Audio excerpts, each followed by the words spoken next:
Halo, selamat pagi semua saudara-saudari seiman di Manado Bible Chapel. Sebelum kita mendengar firman Tuhan, mari kita satu dalam doa.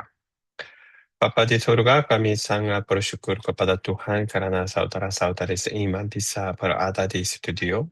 Inilah waktu kami serahkan kepada Roh Kudus. Roh Kudus akan membimbing hati-hati kami, maka kami bisa mendengar apa hikmat dan pengertian untuk semua yang berada di studio ini. Kami berdoa dalam nama Yesus Kristus. Amin. Hari ini kita akan melihat 3 cara hidup di dunia sebagai anak Tuhan Alkitabiah. Ayat ini saya ambil Amsal pasal 8 ayat 5. Hai orang yang tak berpengalaman, tuntutlah kecerdasan. Hai orang bebal, mengertilah dalam hatimu. Waktu kalian membaca ayat ini, apakah kalian bisa melihat hatinya Tuhan? Saya secara pribadi waktu membaca Amsal ayat ini, saya melihat hati Tuhan memang luar biasa. Hai orang yang tak berpengalaman. Saya mau bertanya kepada kalian, apakah kalian berpikir kalian yang orang yang hikmat dan cerdas? Barangkali kita berpikir bahwa semua yang kita berpikir itu benar. Apa yang saya membuat rencana itu yang paling bagus. Tetapi kita seharusnya melihat kehidupan kita dari pandangan Tuhan. Inilah hati Tuhan. Tuhan memeriksa kehidupan manusia, orang yang tak berpengalaman. Maka dia harap semua orang bisa tuntunlah kecerdasan. Dan waktu Tuhan melihat manusia, itu orang bebas. Jadi Tuhan harap mereka bisa mengertilah dalam hatimu. Jadi hari ini kita akan melihat bagaimana kita bisa hidup di dunia sebagai anak Tuhan, 3 cara. Sebelum kita melihat, kita akan melihat ada satu cerita. Siapa yang mencipta manusia? Siapa yang itu paling tahu tentang manusia? Bukan kita. Kita tidak tahu siapakah kita, mengapa kita berfungsi, berhidup seperti itu. Tetapi Tuhan lebih tahu. Dan Tuhan sudah memberitahukan apa yang benar. Kita bilang kebenaran melalui Alkitab.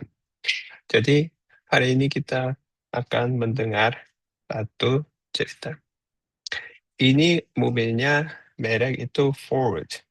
Ya. Jadi di jalan musim dingin-dingin, sebuah mobil Ford tiba-tiba mogok dan berhenti. Dan ini yang orang muda coba perbaiki. Aduh, kenapa mobil ini tiba-tiba mogok? Apa masalahnya? Ya. Dan disitulah ada seorang montir berpengalaman mencoba memperbaikinya dalam waktu lama tetapi gagal. Saat itu seorang kuria Tuhan yang elegan datang mendekat. Apakah ada yang bisa saya bantu untuk memeriksa mobil ini? Dan orang muda berpikir, saya bisa, saya mampu. Tapi dia gagal. Jadi, pria tua itu hanya menyentuh bagian mesin dengan ringan dan luar biasa mesin mobil langsung menyala kembali dengan kuat. Jadi mengapa yang ini terjadi?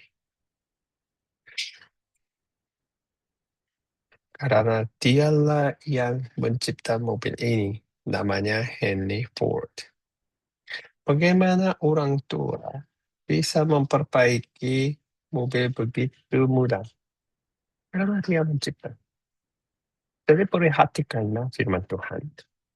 Jangan membuang firman Tuhan disampaikan oleh Roh Kudus pada pagi hari ini. Waktu kita membaca firman Tuhan, kalau hati kita tidak murni kepada firman Tuhan, kita tidak akan dapat apa-apa. Karena firman Tuhan sebagai kebenaran, waktu kita percaya itu akan berakhir. Inilah yang firman Tuhan kepada kita, hiduplah sebagai orang yang menumpang di dunia ini. Saya istilah ini menumpang, kadang-kadang kalau kalian melihat di jalan, lalu lintas, ada yang seorang muda-muda mau cari mobil, kadang-kadang supir truk, ya, izin mereka bisa naik mobil. Itu menumpang. Atau kalian mau pergi ke sesuatu daerah, tapi tidak ada kendaraan, ada teman, mereka bilang, boleh menumpang? Ya, itu menumpang. Jadi 1 Petrus ayat pasal 1 ayat 17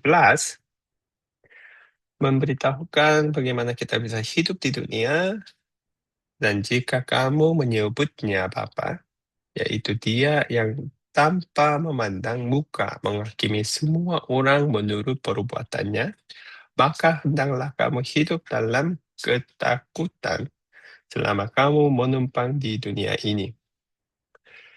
Hampir setengah tahun kita belajar tentang bagaimana kita bisa mengenal Tuhan. Semua berkat-berkat. Hari ini saya membawa peringatan kepada semua anak-anak Tuhan. Bagaimana kita seharusnya hidup di dunia. Rasul Petrus dia mengingatkan kembali, Tuhan akan melihat perbuatannya, ya, bukan menghakimi, tetapi memberi upah, ya. Jadi kita seharusnya hidup dalam ketakutan. Karena mengapa? Selama kamu menumpang di dunia ini, apa artinya menumpang? Kita hanya sementara tinggal di dunia, ya. Jadi kalau kalian belum dilahirkan kembali, ya, sebagai anak iblis, ini tidak berfungsi karena mereka itu penduduk di dunia ini, tetapi warga negara itu di mana? Di surga. Oleh sebab itu, selama kamu menumpang di dunia ini, dan kita bisa dapat contoh teladan yang baik dari kehidupan Musa. Ini Ibrani pasal 11 ayat 24 dan 26. Ini sepertinya laporan tentang kehidupan Musa. Menceritakan tentang bagaimana Musa memutuskan hidup dalam iman hanya mencari kerajaan surga. Mari kita membaca Ibrani pasal 11 ayat 24 dan 26. Karena iman, maka Musa setelah dewasa menolak disebut anak putri Firaun karena ia lebih suka menderita sengsara dengan umat Allah daripada untuk sementara menikmati kesenangan dari dosa. Ia menganggap penghinaan karena Kristus sebagai kekayaan yang lebih besar daripada semua harta Mesir. Sebab pandangnya, ia arahkan kepada upah. Musa itu bukan orang bodoh, orang pintar sekali dan cerdas. Tetapi dia memutuskan apa yang itu lebih benar. Yang pertama, hak yang Musa lebih mementingkan. Ya, apa yang Musa menolak? Dia menolak disebut anak putri Firaun. Jati diri dia sebagai putri Firaun, dia bisa dapat apa saja yang dia mau. Tetapi dia menolak. Mengapa? Ya. Memang Alkitab itu luar biasa karena tahap demi tahap dia menjelaskan semua hatinya di dalam tubuh Musa, apa yang Musa lebih suka. Ia lebih suka menderita sengsara dengan umat Allah daripada untuk sementara menikmati kesenangan dari dosa. Ayo saudara-saudari dan saya sangat berterima kasih karena kalian sangat berusaha hidup Alkitabiah di dunia ini. Bagaimana kalian hidup? Itu benar. Ya. Tetapi kita seharusnya memeriksa dirinya. Ya. Apakah kehidupan saya masih ada kurang Alkitabiah? Kalau begitu kita bisa cari. Apakah kalian mencari semua hanya untuk menikmati kesenangan? Bagaimana? Yang ketiga, keputusan Musa dalam kehidupan dia, apa yang menganggap lebih penting? Yang ini penting. Ya. Saat kita berhidup di dunia ini, ada banyak hal itu terjadi, maka kita seharusnya membandingkan apa yang itu benar. Ya.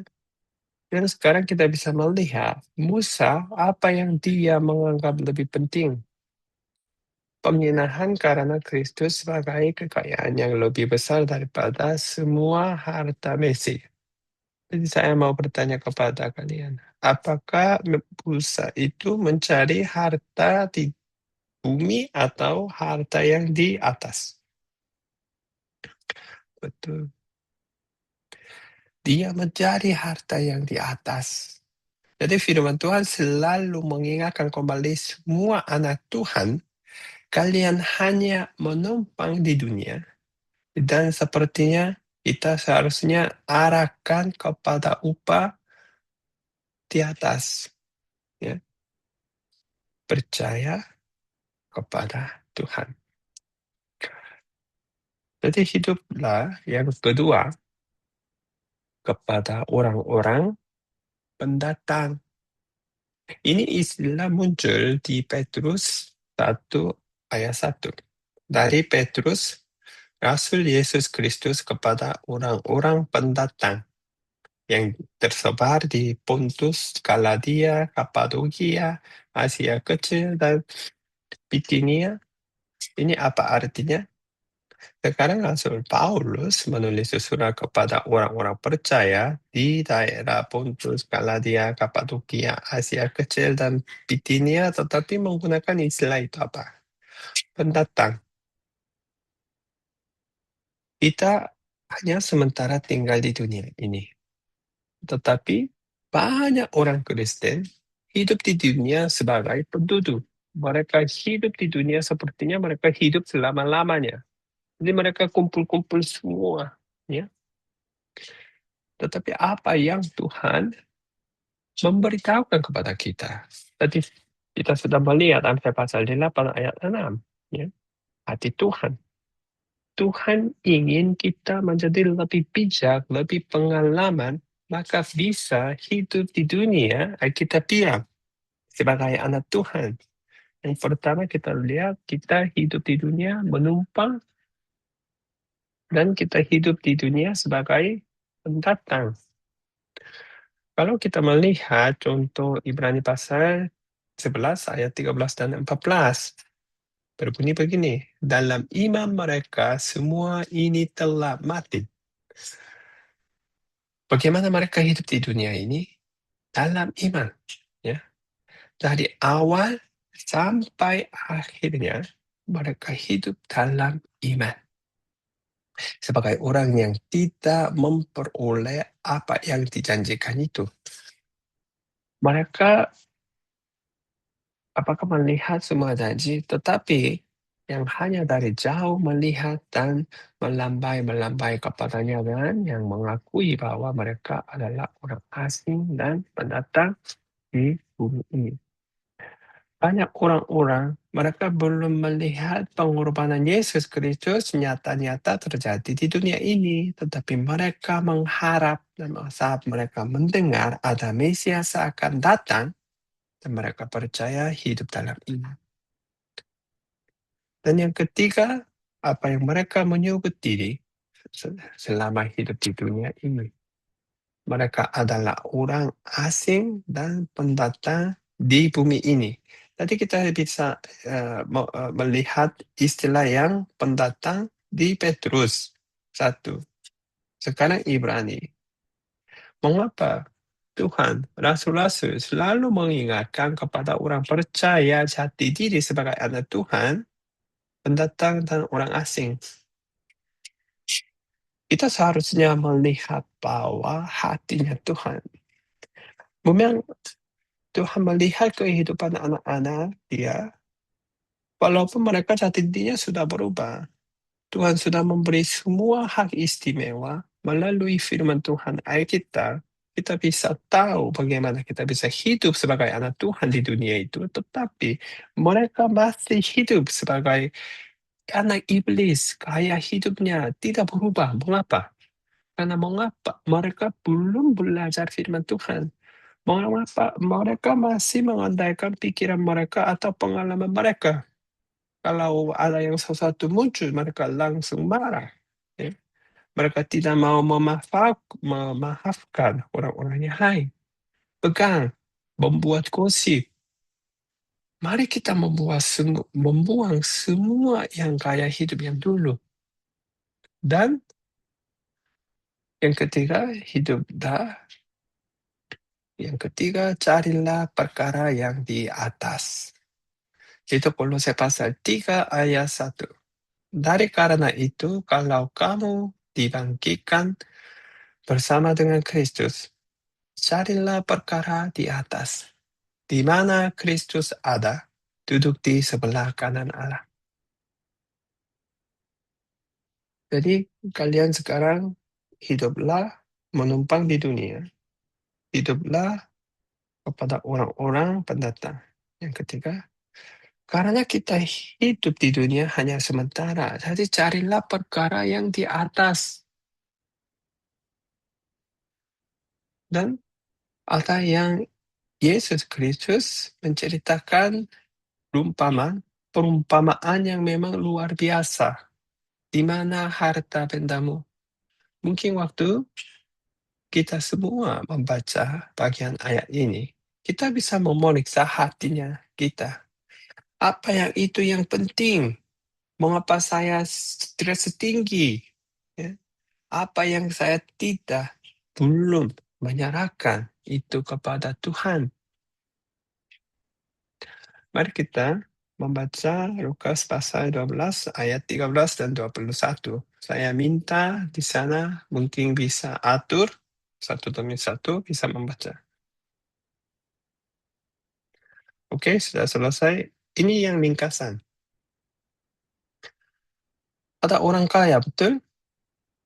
Hasil tanah seorang kaya sangat melimpah. Inilah yang semua orang manusia yang ingin. Sungguh-sungguh terjadi. Betul? Siapa yang menceritakan perumpamaan ini? Yesus Kristus. Dia memandang melihat semua kehidupan manusia. Dan dia memberitahukan, inilah yang hati-hati orang biasa. Yang kedua, dia hasilnya begitu banyak. Maka dia mempersiapkan semua itu ke depan. Aku akan merubah ya lumbung-lumbungku dan membangun yang lebih besar. Dan semua rencana berjalan dengan baik. Menikmatilah. Ya. Mengapa? Semua yang sudah jadi. Jadi menikmatilah. Inilah satu, dua, tiga. Inilah yang tujuan kehidupan manusia. Betul? Tapi yang terakhir, apa yang Tuhan bilang kepada dia? Tetapi Allah berfirman, hai orang, apakah saudara-saudari seiman sudah menjadi anak Tuhan, tetapi mau hidup seperti ini? Tuhan bilang kepada kalian, orang bodoh. Pada malam ini juga jiwamu akan diambil. Ayat 21. Demikianlah orang yang mengumpulkan harta bagi dirinya sendiri, tetapi tidak kaya di hadapan Allah. Saya mau menentang semua saudara-saudari seiman. Kalau kalian mengakui Yesus Kristus sudah membayar semua hutang dosa kalian. Sesuai dengan firman Tuhan, kalian sudah menjadi anak Tuhan. Dilahirkan kembali, sudah menjadi ciptaan baru. Apakah kalian mau hidup masih sepertinya yang ini kaya, hanya mencari harta benda dunia, dan tidak kaya di hadapan Allah? Atau kalian mau berhidup di dunia dan nanti lebih kaya di hadapan Allah? Mari kita hidup seperti ini. Hosea pasal 6 ayat 1. Mari kita akan berbalik kepada apa? Kepada Tuhan. Mari kita serahkan segala sesuatu kepada Tuhan. Yang kedua, marilah kita mengenal dan berusaha sungguh-sungguh mengenal Tuhan. Ini tidak akan terjadi sesuai otomatis. Kita seharusnya lebih memperhatikan firman Tuhan, lebih membaca firman Tuhan, lebih mencari harta benda di dalam Alkitab, dan menerapkan hal itu di dalam kehidupan kita dalam doa. Ya. Karena langkah demi langkah kalian sudah belajar. Inilah waktu kita semua bisa menerapkan apa yang kita dipelajari. Dan kalau kita tidak tahu siapakah yang di sekitar kalian, saudara-saudari seiman, ini persekutuan. Oleh sebab itu, mari kita saling berkumpul, ya, dan kita menyembah Tuhan dengan segenap hati. Mengapa Manado Bible Chapel mengatakan perjamuan suci yang pertama? Karena kita mau mengingatkan kembali pengorbanan Yesus Kristus. Itulah yang awal hidup yang baru dimulai. Tanpa itu, kehidupan kita itu sia-sia. Kita datang ke gereja bukan hanya mencari hikmah, bukan menghiburkan secara rohani kita, tetapi kita menyembah Tuhan, mengingatkan kembali siapakah kita di dalam Yesus Kristus. Dan setelah itu kita memeriksa dirinya, bagaimana kehidupan kita sesuai dengan Alkitabiah. Dan kita serahkan segalanya kepada Tuhan setiap kita bertemu bersama-sama sebagai gereja. Itulah yang tujuan Manado Bible Chapel. Terima kasih, inilah firman Tuhan, dan kita akan ambil waktu sharing.